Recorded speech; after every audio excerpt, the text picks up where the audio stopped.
Это историческое здание в центре Берлина называется Красная ратуша, и оно выше Рейхстага в 2 раза. Во время взятия Берлина советской армией Красная ратуша являлась вторым по значимости объектом после Рейхстага. Все мы знаем историю о том, как поступили советские власти с Кашкарбаевым и Булатовым, теми самыми солдатами, которые первые водрузили флаг над Рейхстагом. Но знаете ли вы, что первым, кто ворвался во второе по значимости здание Берлина, был тоже казах, и история его награждения перекликается с судьбой Кашкарбаева.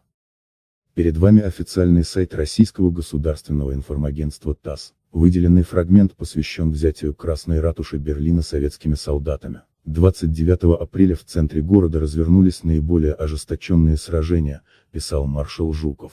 Батальон капитана Бобылева получил задачу пробиться к ратуше. Наших воинов встретил такой сильный шквал огня, что продвижение по улице стало просто невозможным. Под огнем противника саперы закладывали тол и одну за другой взрывали стены домов. Еще не успевал разойтись дым от взрывов, как в проходы бросались штурмовые группы и после рукопашной схватки очищали от неприятеля здания, прилегающее к ратуше. В бой были введены танки и тяжелые самоходные орудия. Несколькими выстрелами они разбили тяжелые железные ворота ратуши, проделали пробоины в стенах, одновременно ставя дымовую завесу. Все здания заволокло густым дымом. Советские бойцы закидали вестибюли коридоры ручными гранатами. Младший лейтенант Громов пролез на крышу. Сбросив на мостовую фашистский флаг, Константин Громов водрузил над ратушей наше красное знамя. Как видите, согласно Российского государственного информагентства, во взятии ратуши участвовали некие советские солдаты и выделены фамилии солдатов Громова и Бобылева. Все больше никаких упоминаний о других фамилиях. Видимо, они были настолько второстепенны, что в пропаганде России важны только герои с красивыми фамилиями Громов и Бобылев. Обратите внимание на стрелку. В этом месте есть ключевой абзац, который есть в книге маршала Жукова,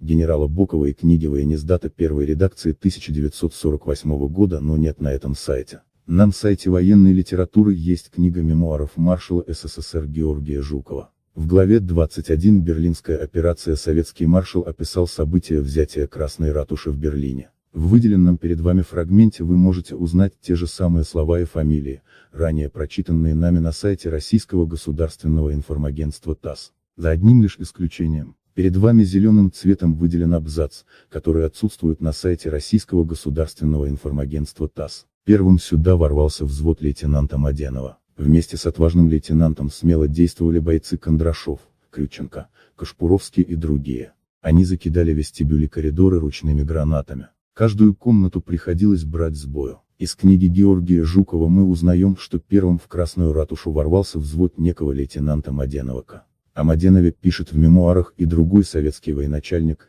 генерал Федор Боков. И наконец в 1948 году в первом тираже книги воениздата пишут следующее. На высокий купол ратуши взобрался раненый и окровавленный Кенжебай Маденов.